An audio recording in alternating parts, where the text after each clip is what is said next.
Good afternoon, everyone, and welcome back to the channel. We are Tottenham TV for today's pre-match pump-up show, Everton versus Tottenham Hotspur.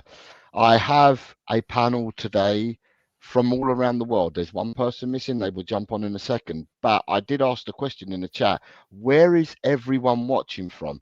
Because I've said good day and night to everyone because everybody watches at different times. But we will start with the UK first of all. Good afternoon, Harry. How are you? Good afternoon. Thank you very much. Really appreciate you having me. Looking forward to getting into it and what is, a big game for Tottenham. We want to get back to winning ways. We've got an opportunity to go third as things stand at the moment. So big opportunity. It's going to be a tough game though, tough test away at Hill Dickinson Stadium. Everton unbeaten there, but looking forward to talking to you guys today. Fantastic. And all the way from Malaysia, which means only one thing, it must mean, Chang, is it 6 minutes past 11 or 6 minutes past 10 in the evening for you? It's 6 minutes past 11 p.m. We are just under an hour away from midnight here in Southeast Asia. Thank you so much for having me in back-to-back pre-match pump-ups. It's been quite some time since I last did that, but always an honor, always my pleasure to be here on the pre-match pump-up with such eclectic and knowledgeable guests today in the form of Mr. Harry here. Welcome to the pre-match pump-up, and to everyone tuning in from around the world, be it from Asia, Africa, the Americas, from Europe. Welcome, one and all. It's truly a pleasure and an honor for me to be here with you on match day. And what a show we have for you. Obviously, lots to get into. The lineup should be with us in a few minutes' time. But yeah, absolutely buzzing for the match, Jose. I've been trying to read up a bit with regards to the build-up to the match in terms of the probable lineups, taking into account our midweek match against Monaco and also an upcoming midweek League Cup match against Newcastle. So without further ado, as always, back to you, Jose. I'm just going to say, Steve Dyer DJ is watching us from Letchworth in Hertfordshire even. Red is watching us from Nigeria. We've got Ellie Kem Francis watching us from Ghana. Pedro Mendes is watching from London. We've got Mark Weatherstone watching from Belfast. Tim DeCamalis is watching us from Pittsburgh, USA. Colin is watching from Wales, God's country. Silly Singularity is watching us from Singapore. Zad Patel is watching from Toronto. Osma Lopez is watching from Florida. RBC is tuning in from Los Angeles. Stuart Edmonds is tuning in from Gibraltar. Miga Magic is in the northeast. We've got Rudy Apples watching from Perth, Australia. And we also have Brett Whitaker watching us from Yorkshire. They're the people in the chat that we have at the moment that have told us where they are watching from. Oh, we've got Mr. John PM. He's watching from Warsaw in Poland. And Steve Kuchina is watching us from Kurlwis in Australia. So truly, we have a fan base that is worldwide and will be tuning in to today's game. Can I remind everyone, as soon as we finish this pump-up show, the boys will be on with their watch along here on We Are Tottenham TV. So stay with us on this channel and join the boys for the watch along as well. Joel Smith is watching from Indianapolis, USA. So welcome all. Guys, where do we start? We have Everton today. So to me, it's the match between the two newest stadiums. Tottenham Hotspur Stadium, and now Everton have got the most recent new stadium. So it's the battle between the two new stadiums. After watching Wednesday night and after watching last Sunday, because we've come back from the international break, we've played twice. What are your thoughts on today's game, Harry? I'm feeling quite nervous, if I'm honest with you, but at the same time, I think it's an opportunity for Spurs because, I mean, how many times have we said, like, we've got an opportunity to go second or to go third, and we haven't taken it, to be fair. But this game strikes everything about it as difficult, and I think so far, for me, we started okay under Thomas Frank, but now we want to see a little bit of authority stamped, a little more of his ideas. I want to see us press a little bit more, and I've referenced it quite a lot, today. Take the handbrake off is the way I put it. We want to be trying to win games. I felt like our approach this year, which has been right at times, has been do not lose the game. Whereas can we change that into games like this and go, let's make sure we can win the game? Of course, coming away with a draw is better than nothing. Like got Wolves, Bodo Glimt, it's good to get something. But I still look back on that Wolves game in particular and go, that's an awful result at the start of the day. We saved something. Don't get me wrong. Credit to the boys for showing real strong mentality to come back. But we shouldn't be accepting that point. We should be going, good job it wasn't worse. Thank God, well done for coming back, but we shouldn't settle on that. So games like this, where I think it's very easy to go, look, a point would be a decent result. Of course, context is vital, but can we go that step further? Because we want to be better than the rest that we're in the conversation with, whether it's top 4, top 6, and you have to do that by winning this type of game. So it strikes me as a potential banana skin, and Tottenham will have to be at their best. So far we've been okay. We've tiptoed by. I think generally been okay. I think we would have taken being 6th place at this stage if just after the second international break, end of October, still in the Carabao Cup, unbeaten in the Champions League. But now we've got to go one step further and I think hopefully improve our attack, be a bit bolder, braver, and ultimately show more quality. So this is the game to do that. And just as magic happens, we now have the boy from Toronto. Good afternoon, Bobby K. Good morning. Still morning. Oh, sorry. Good afternoon for you, Bobby. Sorry. How are you? Still good morning. Still good morning, buddy. It's 11 a.m. here still, man. I'm good, man. Long time. Good to see everybody. Big up everybody on the panel. Harry, Chang, good to see you. Jose, everybody in the chat, good morning to you. Happy Spurs Day. It's Sunday morning. Let's start this day off properly, shall we? Absolutely. Chang, as I said to the same to Harry, and I'll come to Bobby as well. We're back from the international break. We played Villa last week, Monaco on Wednesday. We now have Everton today. We have last Sunday started a series of 7 games in 21 days. We play midweek. We play today. We go again midweek against Newcastle. We go again on Saturday against Chelsea. We go again in Europe, and then we go again against Man United. The games are coming thick and fast. Today, what are your thoughts on today's game?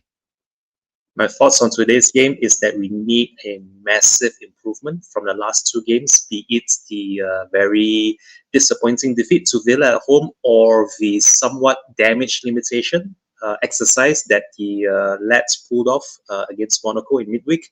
I am kind of nervous, not going to lie, especially when it comes to this sort of matches where we have this sort of opportunity to take advantage of the current positions of every other chasing team as far as a place in Europe is concerned. And with this regard, knowing us and our, how we approach these sort of games in the past, there's always that air of expectancy, and that is the sort of expectancy that's more often than not lets us down. I really do hope things like this do change for the better under Thomas Frank. I still feel that anything more than a point today would be a big bonus for us, seeing as how we have the likes of Newcastle, Chelsea, and also United on the horizon. But let's just focus on the here and now. I'm fully invested into our away league game today against Everton. That kicks off at 3 p.m. British time. And yeah, absolutely can't wait for the rest of the show to get underway. Having said that, as always, back to you, Senor Garcia. Senor Bobby, before the lineup's going to be coming out soon, but what are your expectations for today, Bobby? Buddy, come on. You know me. This is a pump-up show. My expectation is 3 points every single time. I'll never sway. I back the team, whatever. I back the manager, whatever we got today. This is Tottenham today. This is who we're going to beat. That's our manager. That's the squad. I back every player that puts our kit on, and I'm always going to assume that we're going to go for 3 points and get 3 points. Yeah, of course, it's difficult. They haven't done too badly, and I think there was something I was reading that they haven't lost back-to-back games yet either. So, you know, a lot of things do sway in their favor when you look at all the stuff that the commentators out there want to put together. But I don't care. As a fan, 3 points. Simple. I always have to ask the question, Bobby. You know that. I know what your answer is going to be, but still I've got to ask. Just in case, you might sway a different way, but today you've been true to form all the way through. But just before the lineups come out, I'm going to go back to Harry quickly, because there's been a lot of talk, Harry, lately throughout the whole of the fan base about the midfield and who the starting midfield should be, and that there's people have raised the issue about the pivot between having Bentancur playing alongside Paulinho.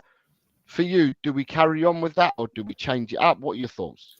Of course, I think it depends on a game-by-game basis, but I think the general consensus is it shouldn't continue, because it works if you want to shut up shop and be really defensive and conservative, as I call it, but that's when the handbrake's on. And there's some times where I just think it isn't right to do that. Wolves at home, we should be starting, in my opinion, Bentancur and Paulinho together. That's, again, Tottenham should be winning. I look back on and go, how didn't we win that? You look at their form before and after that game. So for me, no, in the game like this, of course, it's going to be tough away from home. There's no doubt about it. Everton are a good side, but for me, you go with one or the other, and I think Paulinho just about edges it for me because of his tackling. I think he's been fantastic since he's come in, but it is a little bit of a problem. We've got a lot of depth there and quality too, so game-by-game basis is important, but for me, they've started too many together as a duel. They both do a similar job, but that's the problem. There's a lineup, Harry. What do you think? Your first thoughts on it? I'm not happy in a way, because as much as I love Pedro Porro, for me, it was a priority, and we were tough today because there's no Doggy or Davies for injury, but Porro will be 1v1. You assume against Jack Grealish, and that for me, Rio's alarm bells. It's a real problem. It's nothing with Porro, except Porro's weakness, of course, as we know, is defence out of being offensive or defensive. But in particular, it's 1v1 duels, something Jack Grealish thrives at. So for me, I want to see Jed Spence in that position, but I also recognise that was difficult to admit to see Archie Gray or probably Van der Ven a left back. So I initially look at that and go, it's not great. Also, Paulinho in midfield with Bentancur, it is very, what I call again, conservative. It's very handbrake on from Thomas Frank. And Frank, I'll go back to a quote that he made when he first took the job as Spurs manager, first appointed. He said, if you don't take risks, you're taking a risk, and he hasn't really stood by those words. We aren't taking these risks. Therefore, in his words, we are taking a risk by not doing that. So great to see Callum Warney start, by the way. I've just seen that at the bottom of the screen. So not disastrous, but for me, I think it's a team that is clearly already, you can tell, going to Everton and happy to get a draw. I mean, make of that what you like. Ooh, interesting. Chang, lineup, thoughts? The first thing that strikes me as different from this compared to the one against Monaco is Kolo Muani. I really thought that he would maybe make a second half appearance, maybe half an hour cameo, given the way he's been building up ahead of this game. To see him start ahead of Richarlison, that tells me that either Thomas Frank has seen something about Kolo Muani that has impressed him to start him over Richarlison, or we might be prioritizing the League Cup game against Newcastle, which is why he's trying to keep his powder dry. But let's just see how this builds up. I will have to say this about the midfield pairing of Bentancur and Paulinho. Yes, it could be seen as a sort of being defensive-minded, being rather guarded rather than being gung-ho. But for all you know, this might actually work in our favor. If we are expecting to be hit by wave after wave after wave of attack, we might just break at them at pace. And if Kolo Muani is up to it, if he has the pace to burn, seeing now that we do have Xavi Simons operating on the left there, so anything can happen in this game. All that matters right now for us is to get hold of a foothold as soon as possible.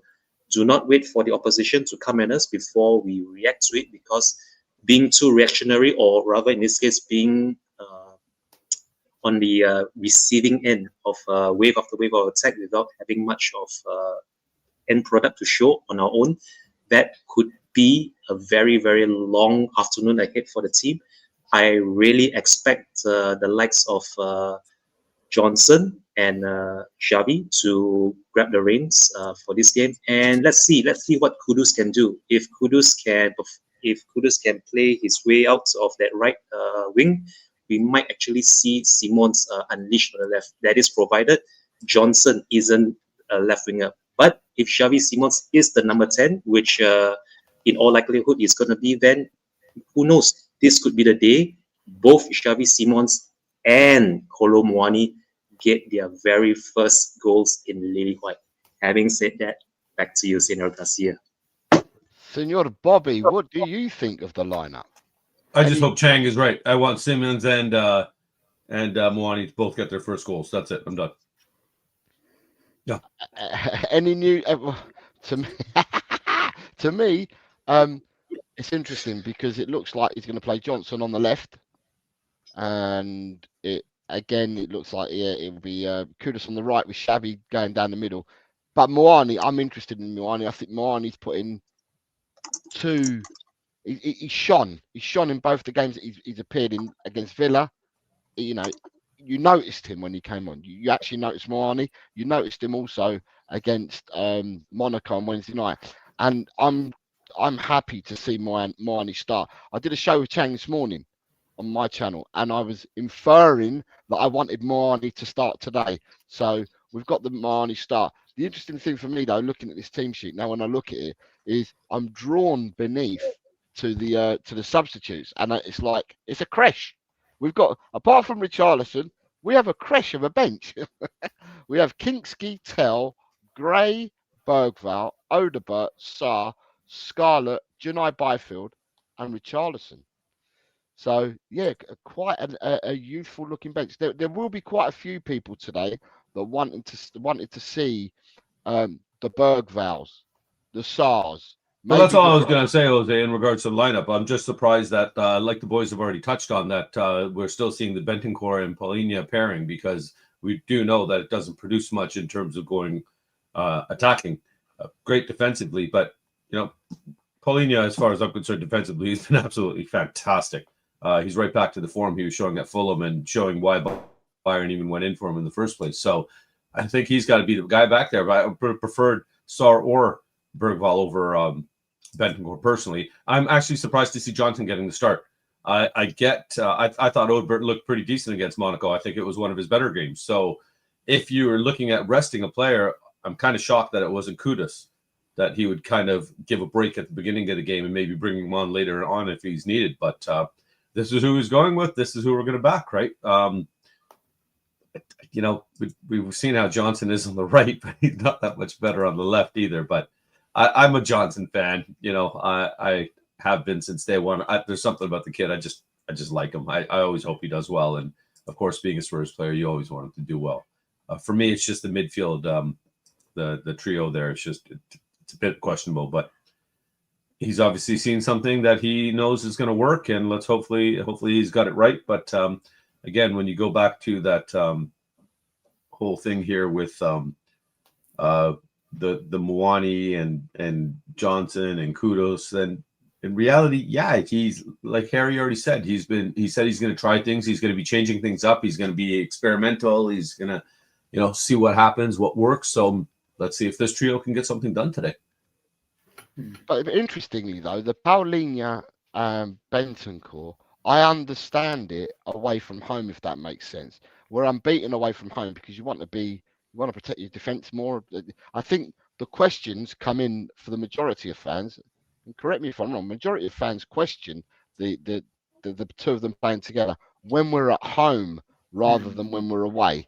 So today it probably serves a purpose to have them both start in the engine of the midfield because we're away from home.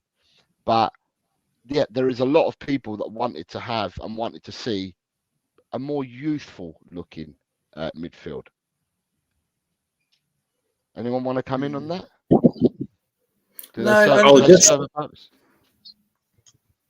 Yeah, sorry. Yeah, no, I was just going to say, I understand that. And I think we've got a lot of depth and quality in midfield. You could easily go with loads of different partnerships. I think, Jose, you're right. You make a very, very good point. But it's like Wolves at home, no reference there. You know, that is the problem when you're playing them both together. So you are absolutely, I think, anyway, right in that aspect. But at the same time, Everton's a game where it's difficult and it probably shows a certain type of mentality and a bit of grit about you to win the game. You know, they're unbeaten at their new stadium. You know, a good side, a very solid and side under David Moyes that will cause problems going forward. So it'd be, I don't know, a bit statement of intent if we went a little bit more attacking in midfield. I just think Frank, I resonate in my head anyway with him at Brentford as this, kind of attacking-minded manager. They press high, they dominate the ball, and I think you've got to do things slowly, but we haven't really seen this yet. So for me, it's not the midfield I would have gone with. So we'll have to see how it goes. But alarm bells ring when I see that team. I just look at Everton and go, and die, Grealish, and I look at that team defensively, and I just go, that there is problems. So the caveat to that and what I'm saying is, do you go with a more conservative midfield, which we have done in Bentancur and Paulini to protect the defence? That's what Frank, I'm sure the argument he'll be making. So we'll have to see how it pan out. Johnson's starting as well, interesting. I'm not sure about him on the left-hand side. I completely agree with Bobby, though. Great player, just something about him. I think gets way too much stick. So for his sake, hopefully he scores and can really help the team. So we'll have to see. But for me, I'm not too sure how we get on after seeing this team. I'm surprised that he's made this many changes. Interesting. Chang, anything more to add about the lineup? Yeah, I would just like to say this about our midfield. As much as I want to see youth, as much as I want to give our young starlets a run out, I think this is one of those matches where we have to rely on the experience and the know-how of seasoned professionals to get the job done. Of course, with those options off the bench, be it Bergvall or the Beer, Tell, even Archie Gray or Pepe Matassar to come on, they could affect proceedings with their fresh legs as the game wears on. But for the time being, I think it's important to get a foothold in a game. And if you do start with youth, they might get overrun, which could be the first indication that there is maturity in terms of getting a foothold as far as match day is concerned. Let's just see how that first out pans out. I think that would be a good indication as to how both teams are going to approach this game. I think we have more than enough firepower right there to avoid defeat. Let's just take this game 1 minute at a time, and we'll get a very clear picture by halftime if this game will be in our favor or if it's going to be Monaco away all over again. My final thoughts on that lineup is that just so long as we have the capability and also the technical ability to be scoring those goals via the likes of Moani, Kudus, even Xavi Simons. Let's just hope that our defense holds up, because Romero, as much as some people are calling for him to be dropped or to be sold, you could see the difference that he makes once he's not captaining the squad, especially at home against Villa. And I really do hope that Vicario, of all the players there, Vicario is going to prove to us that the Monaco away Man of the Match award was no fluke. Having said that, back to you, Senor Garcia. I'm hearing a lot of doubt and a lot of skepticism here, boys. Come on, what are you talking about? Van de Ven is captaining the team today. Vicky, damn, Van de Ven, this beautiful specimen of a footballer. They're not getting by. Nobody gets by Van de Ven. So we've played this fixture 176 times. And in the 176 games, we have got the edge over Everton. There's been 51 wins for Everton, 67 for Tottenham, and 58 draws. However, in the last 2 seasons that we've gone up there, we've drew 2-2. I think that's when Richarlison got them 2 worldies. And last season we were beaten 3-2 up there. So, and I think Everton are unbeaten this season at home. And we match up because I think Everton are also playing a 4-2-3-1 system as well. And their lineup is they have Pickford in goal, and in the back they've got Jake O'Brien, James Tarkowski, Michael Keane, Vitaly Mikolenko. And in midfield they're holding to James Garner and Idrissa Gueye. The 3 behind the striker are Ndai, Grealish and Dewsbury Hall. And up front they have Beto. So we've gone in with a similar system to Everton with 4-2-3-1. Can I just say to Brian and Ben are on their way to the game. And let me just see what he's just said. Let me remove that. Bring us back on screen. Says, good afternoon, everyone in the chat and family on the screen. Hope you're well. Brian. Almost at Everton with Ben. So the bosses are at the game. That's why we're here, because the majority of the bosses are at the game. We don't get paid enough to go to the game. They obviously do. Yeah, they won't fly me over for games. Nah. Ben, Sim, we need to talk about that. God bless the bosses is what I'm going to say. God bless the bosses. No, hope you've had a safe journey up there. Enjoy your time up in the new stadium in Merseyside. And you've got Danny Kyriakou in the building.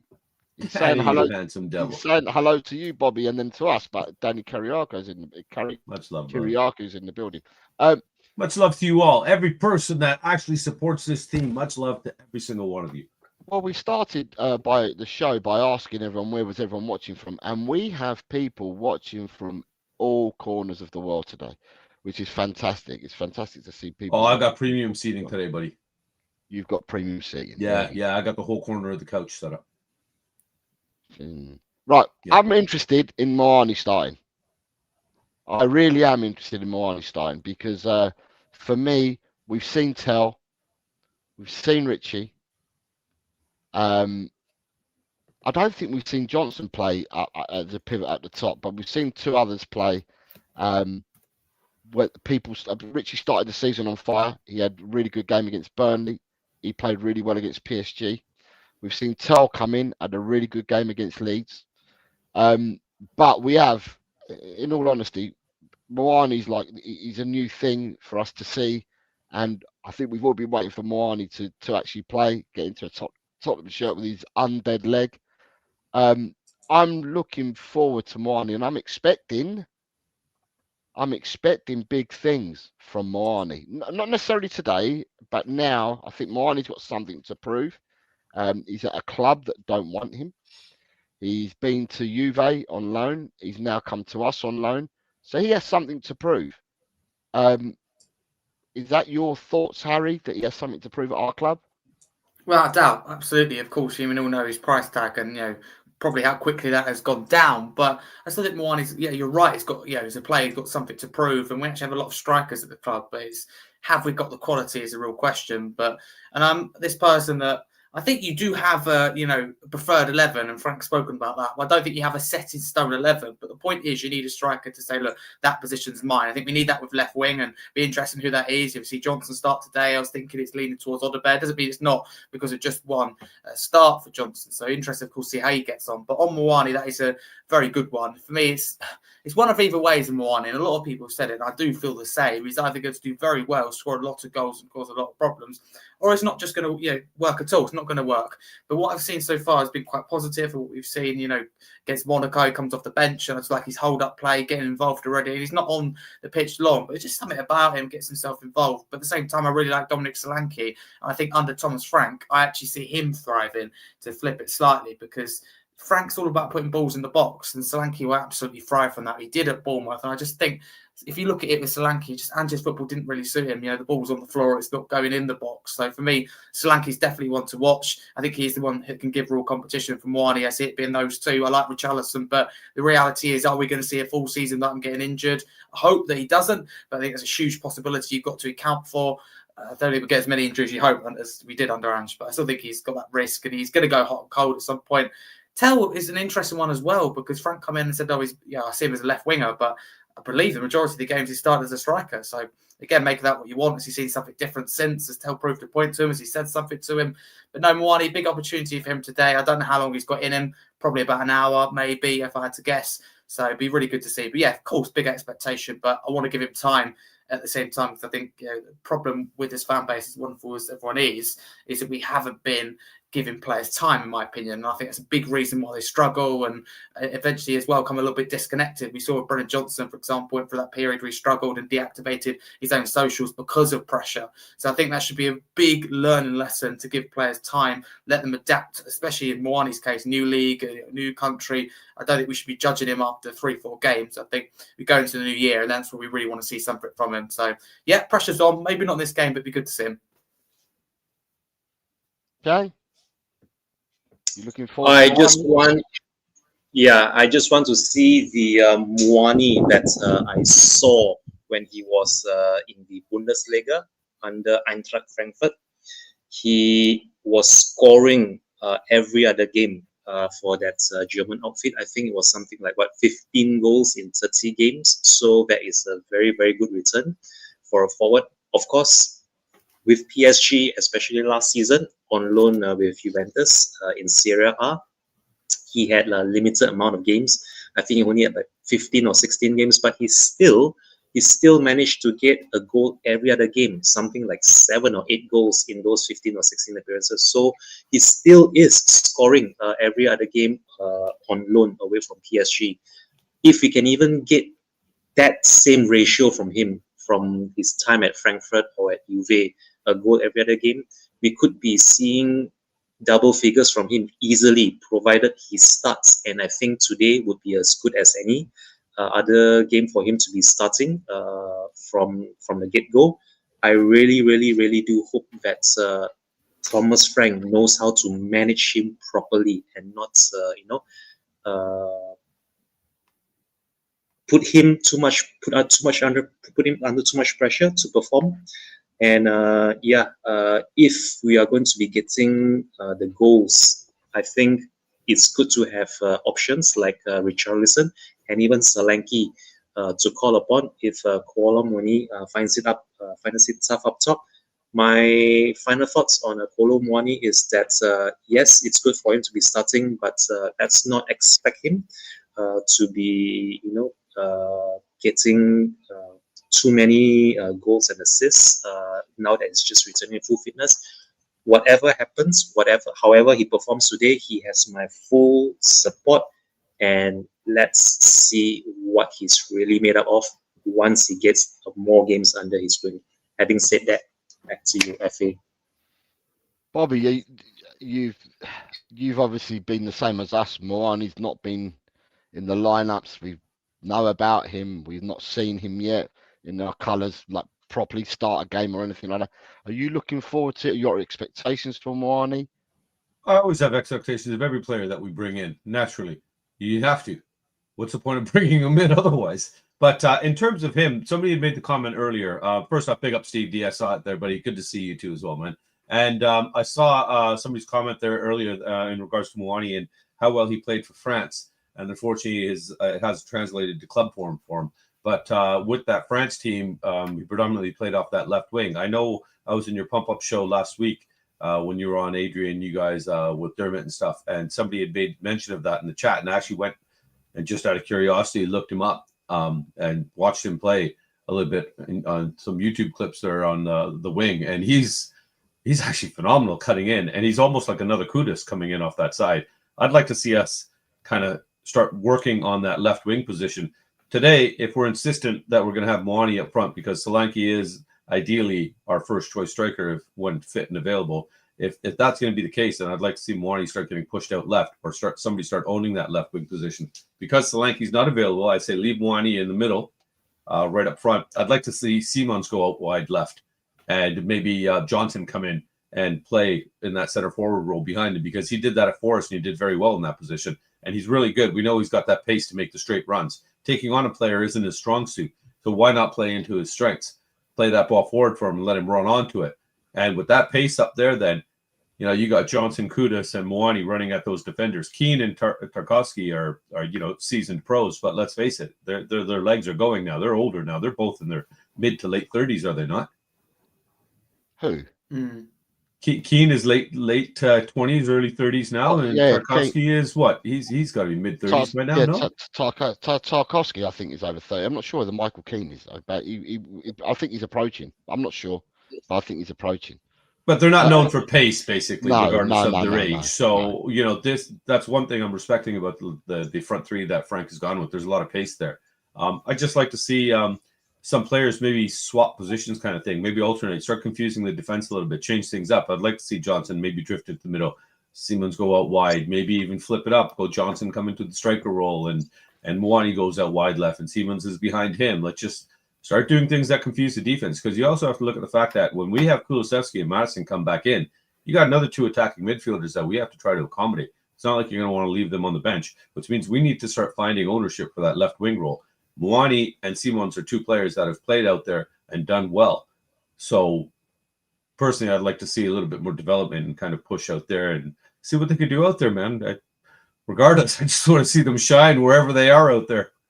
Yeah, for me, I was going to say that for me, Moani, but bringing in Moani today and bringing in Johnson, and you've already got Kudus there and Xavi, but not so much Xavi, but there's some serious pace. 3 of them 4 players provide you serious pace. Yeah. So therefore, you could have what we were talking earlier about having the double pivot of Paulinho and Bentancur.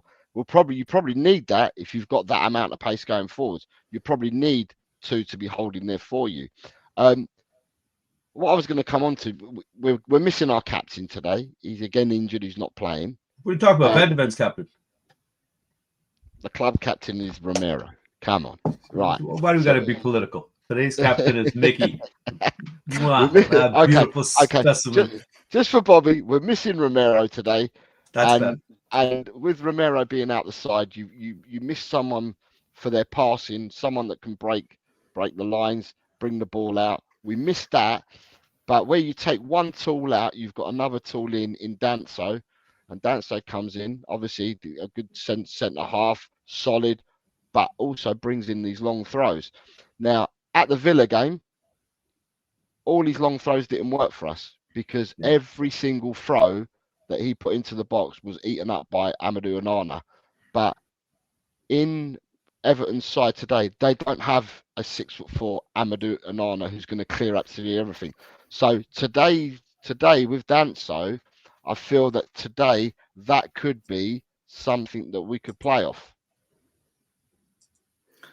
For me, no, I don't think it is. And I like Danso's throw-ins, but I think Everton are a really physical side. I think they're as physical as Aston Villa. If you look at David Moyes' teams in the past, I think even West Ham to date, but you look at Everton now under him, they win a lot of headers. They want the ball played in the air. The worst thing for them is to have the ball on the floor and to stretch the play by using the flank. So for me, I think, of course, Onana's tall, but I don't think that was a problem with the throw-ins. I think the problem was they're all going in a similar area. Of course, a lot of it was that Onana was there, but they're really predictable. You knew where they were going from Danso, just on that kind of edge of the D. It was the same place every time, whereas in the past, they've been in different areas. You know, one's been further deeper, it's been a little bit shorter. It's all in a very similar area. And what Villa done, you're right, Jose, is they just put Onana there in the end.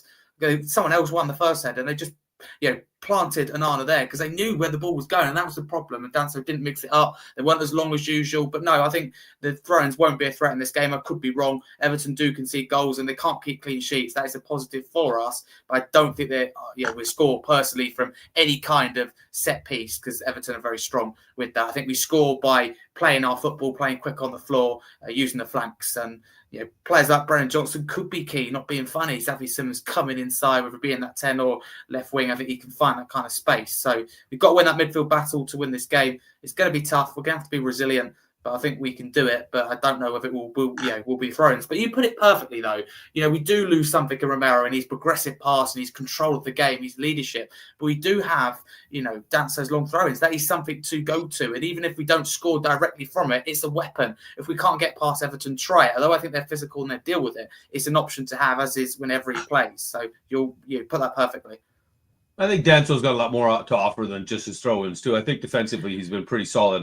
He's physical. There's very little strong. to point a finger at him and say that he's done this wrong, he's done this wrong. Oh God, he's not a suitable replacement for Romero. Yes, he's not the level of Romero, but he's not a significant drop-off like we've had in the past where we're sitting there going, oh my God, we have this just utter fear. I don't look at this team, anybody right now. And yeah, there's a few options that all of us here have had different options. Yeah, maybe I'd like to see this instead, that instead of thing. But there's nowhere do I sit here and look at that team and go, oh my Lord.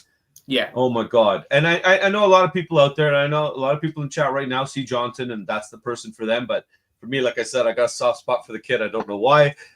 It's just a personal thing for me. I'd like to see him do well. I hope he gets one in. Let's triple that up then. So we got Moani with one for you guys, Simons with one for you guys, and then Johnson one for me, and then let's throw Van de Ven one for just to make Jose happy because he's a big Van de Ven fan. You got to remember, Johnson won us the Europa League. So say what you want. Johnson scored the goal that won us the Europa League. So, at the end of the day, and he was our top goal scorer last season. So give the boy a run in the side and he will score your goals. Yeah, maybe he's frustrating because he's played in a position where he's not a one-on-one take on Merchant. That's just not his specialism. But his specialism is getting into that box and scoring goals. And, at the end of the day, I think people... I'm not saying the panel and people in the chat, but there are some in the fan base that are very dismissive of Johnson. And Johnson is actually he's something different. He's something in the squad that we haven't got. Do you see what I mean? Because the squad is made up of different components, and your components are your players. Johnson is just a different player that we haven't got throughout the team. We've got other players that do other things, but Johnson goes out there and scores goals. So sorry, Jose. We are Spurs TV. We won off an own goal. Mate, are you a United fan, man? Come on. Technically, it's gone down as Johnson's goal, so anybody can say whatever they want. In the books, in the history books, Johnson scored the winning goal. Chang, not heard from you for a while. Just trying to work up the courage now to pretty much say that we are sure winners for today. Seeing as I wouldn't want to disappoint my master here in Mr. Bobby Kang, seeing as this is a pre-match pump up. But yeah, I mean, honestly, right now, looking at the lineups from both teams, I still feel that we might have the edge in terms of the pace needed to bring at them if and when we do counter them. And if let's say things aren't going well, look at that bench. We have the likes of Bergvall, Sarr, Odebeer, Tell, even Richarlison to call upon, and that actually gives me hope to think that yes, we have a squad. If they're all hungry and competitive for places in that starting 11, there is no reason why we can't be challenging on all fronts, which I think should be the goal to aspire to as far as any top club is concerned. And looking at that bench, looking at the starting lineup, yeah, it's possible, just possible, that we might get something out today, including in midweek against Newcastle, but let's just take it one game at a time. Let's temper expectations. We will be focusing solely on Everton today. Whatever happens after the final whistle happens, but just so long as we still have every chance of getting those 3 points, I think we should go for it. No points in holding back and trying to second guess ourselves as to what went wrong during the match. If we have what it takes to put things to right, let's get it done in those 90 minutes rather than having to play catch up as the season progresses. I really, really do hope that we come away with a clean bill of health for all those players out there, whether they are starters or subs. We need this squad fresh and ready for the matches to come. Having said that, back to you, Senor Garcia. Right, so we're coming to that part of the show where we're going to predict our scores. So, but whilst I go around the panel and I ask the panel one by one, in between me asking the panel, if you would like to put your predictions in, then I will shout out the predictions that you guys are also predicting. Yeah. So the chat, get involved. Tell us what your predictions are. I will shout it out in between the panelists' predictions. And I'm going to start with Harry. What's your score line and prediction today? And if you want to go as far, Harry, as put name the scorers, I don't force that upon people. But if you do, you can say that as well. I will. Listen, I'm someone who's honest, and sometimes isn't a good thing at all, and sometimes it's a downfall of mine. But I'm dreading this game. For me, I just see this as a banana skin, and I really, really hope to be clear that I am wrong. And I hate to do this as well on a pre-match pump-up, but I've got to be consistent in what I've said all week. I think Everton do win this. Yes, I think we've got more depth than them, but I just look at little things like Grealish and Dyer. Look at them form. Grealish couldn't play against City, was ineligible. Comes back, could cause us so many problems. I like Porro, but for me, he loses that 1v1 battle, and that's a big thing. If Everton can get Grealish on the ball, get him in behind, putting balls in the box, then we've got a real problem. So I think because of the players we've got out, as the situation we find ourselves in, I do think Everton will win. But I hold my hands up and say, I really, really hope I'm wrong, but I'm going to go with 2-1 Everton. I think Grealish was... I know, get rid of me. I really hope I'm wrong. I hope I'm wrong. Really do. But I think Grealish and Dyer will score, and I think for Tottenham, Simmons will get his first goal, and I hope so too. He's gone. I really hope I'm wrong. I can't stress that enough. But I've just got to be honest. There's no point lying and saying we're going to draw or a win. That would just be wrong. So let me start with Chris Peters. Good afternoon, Chris. I hope you're well, sir. He says 1-2, I'm afraid. So he's predicting the same as Harry. Ethan Lee says it's going to be 2-2. Hell, Chris. Ethan Lee says 2-2 draw. Nick Lazy 8 says 2-1 to Tottenham. Boy, Nick, yes. Gary Mallard says 3-1 to Spurs, and he says that we're all miserable today and that we need to get a grip. And John Lee is going for Everton 2-1. Anybody else predicting score lines there before I go to the rest of the panel? Because at the moment, there's not many of you predicting. Chang, I'm going to come to you. Prediction for today. I know because we had a show this morning. But Chang, we're going to repeat our predictions again, I would have thought. But go on, Chang. Yes. What's your prediction for today? I am sticking with the prediction that I made on Friday afternoon, as well as the one that we did earlier this morning at 11 a.m. British time. We are going to be winning this by 2-1. The last time I did a pre-match pump-up with Miss Kate and Mr. Boxall was the Leeds United away game.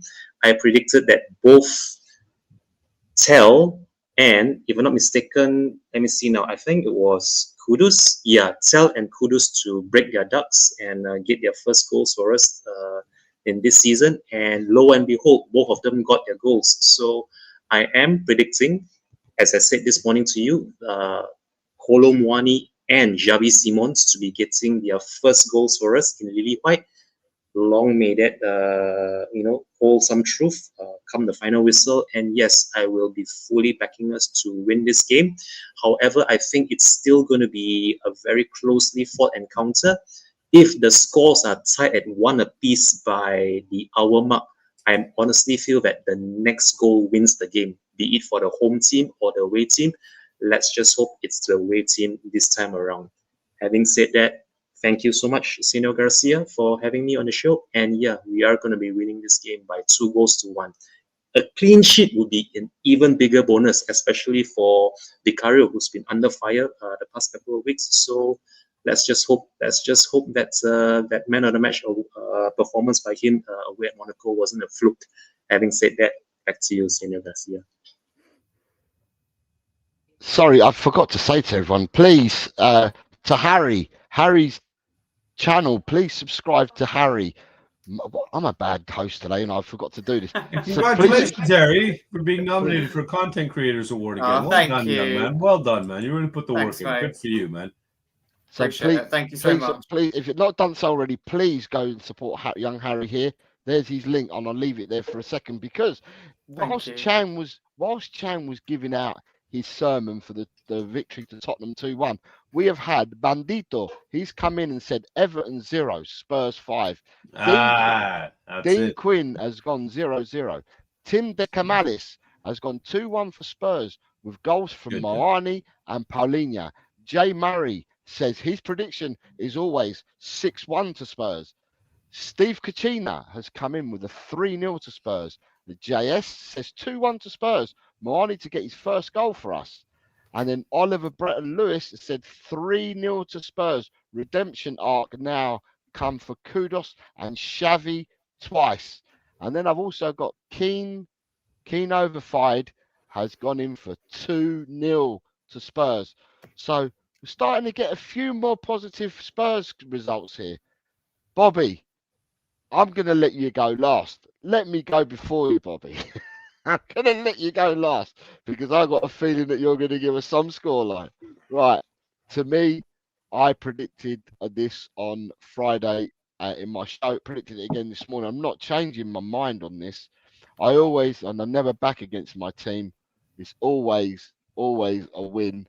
I think I'll do draws. But today I've gone for Everton 0, Tottenham 2 is the result I've gone for today. I find that the 2-1 scorelines are boring because everyone just automatically says 1-2, 2-1, 1-2, 2-1.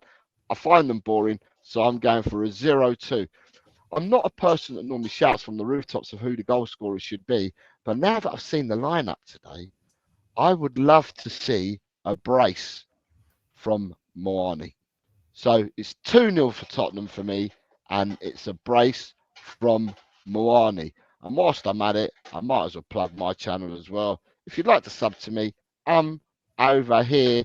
And on a Sunday, Chang is also with me on this channel. We do a Sunday show together in the morning. Chang, not Kang. Chang. Next Chang, to me, Mr. Chang. Mr. Chang. Should I say Mr. Chang? I've got to get this right. Bobby, for you, sir, you tell me, what is the scoreline going to be today? And I know that you're going to tell me all the goal scorers as well. Oh, yeah. Well, as we went around the pinwheel, the things did get a little bit better because we started with the youngster with some absolute madness, losing 2-1. And we got a little bit better with some hope, right, people? A little bit better. At least the man Chang went for a win and said 2-1 as well. And then we got a little bit more hope with the 2-0 bill. This is the pump-up, boys and girls. Tottenham are playing today. Mickey Van de Ven has got that captain's armband. We got pace up front. We're going to blow the crap out of these guys. Simple, 4-0. Vicario is going to be a brick wall back there. He's going to be lying down, making saves with his pinky toes. You watch. He's going to put on such a class performance. People are going to go, what? Oliver Kahn? Who? Peter Schmeichel? What? They're not even going to know who they are. This kid's going to bring up a show again today. Come on, Vicario. I know you can do it. Van de Ven's captaining the team. My boy, my gem. One of the most beautiful human beings that's ever been created and makes you believe in God. So that being said alone, that back line is going to be fortified. You got Polinia back there as well. Anchoring that, we got pace with Porro and Spence out there wide. We're going to be pushing forward. Let's go. You guys already called it. Moani's getting one.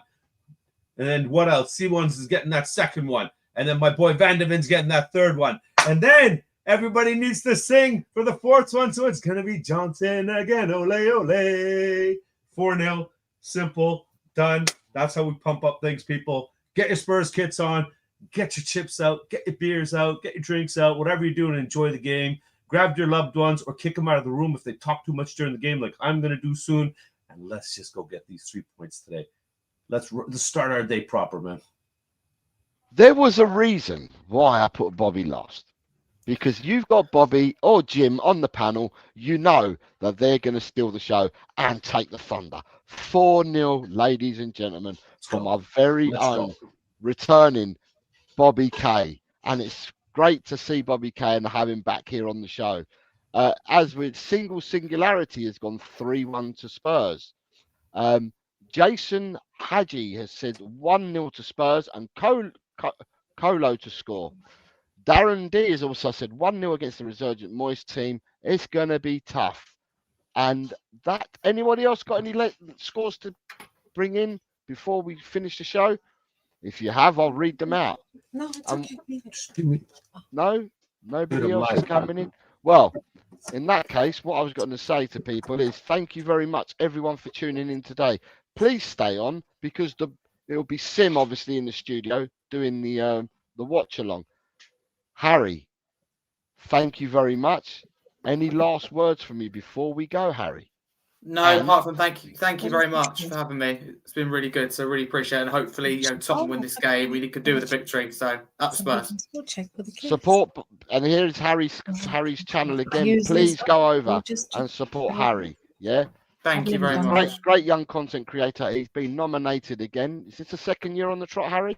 Joe, it's actually a third, believe it or not, which is absolutely Third year? incredible. Yeah, it's just an honour to be there, to share the stage with so many incredible people. So hopefully this year can bring it home like the Tottenham team can on the pitch as well. So fingers crossed. So thank you so much.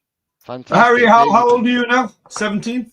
60, well, nearly 17. It's coming up. Yeah, honestly, my boys, little one's going to be this guy, that one. It's going to be 15 in January. That one just turned 19. And and they're big football guys, but your knowledge and the way you speak and everything, and honestly, kid, you're going places, man. Good luck. Oh, it's very kind of you. Just keep doing what you're doing. You're awesome. Your energy and everything as well is just absolutely fantastic. You're great, kid. Thank Keep you. Up, man. Well, I made that crashing back down with my score predictions, so apologies about that. But it's great to That's share okay. That's why I'm trying to wash that out of my mind right now, because I was thinking a lot of evil things about you. But I just say I said, yeah, I forget didn't want that. to say it because then Jose gets mad when I use bad language, and then Ben and Sim blow up my phone. They're like, "Oh no, you again!" And so it is what it is. But Love it. No, thank you so much. I do have to say one thing on behalf of our boy, because you did bring his name up and he's not here. So in classic Jim style, we just kind of have to say, we're going to win today. We're going to get those 3 points. We're going to go to Everton. We're going to smack those bitches around in their new house. We're going to show them how it feels to lose in their new home shiny stadium. And we're going to go out there and we're going to show them who will be there, because we are Tottenham, baby. And I don't have the crest on here, so I have to kiss my hat. There we've got a homage there to Jimbo, our very own Jimbo. Again, although I've put my name there, it's Chang and I both do a show here on a Sunday in the morning. So if you'd like to come over and support El Tol Cocker, if you want to see a bit more of Chang, a bit more of me, you're more than welcome to do so. We also have, just before I clock off, we have Martin Wild says 3-1 to Spurs. David Tucker says 3-1. Moani's going to score twice, and Johnson. And then we have Chris Holloway says 2-0 to Spurs. We have Edmund Murphy says 3-1 Evan. I'm doing a reverse jinx. Okay, I'll take it. I'll take the mind games. I'll take it. Shemtam says we win 7-2 as own goals is our top scorer. It'll be 5 own goals and 2 for Moani. So 7-2 victory for Tottenham. And there we go. People, thank you very much for joining us today. Wherever you are in the world, enjoy your Sunday, your Monday, and enjoy the game wherever you're going to be watching it from. Thank you very much to Chang. Thank you very much to Harry. Thank you very much to Bobby K. And please stay and watch Sim and the watch along on this channel. Thank you very much, everyone. And as always, it's come on, you Spurs. Come on, you Spurs. Come on, you Spurs.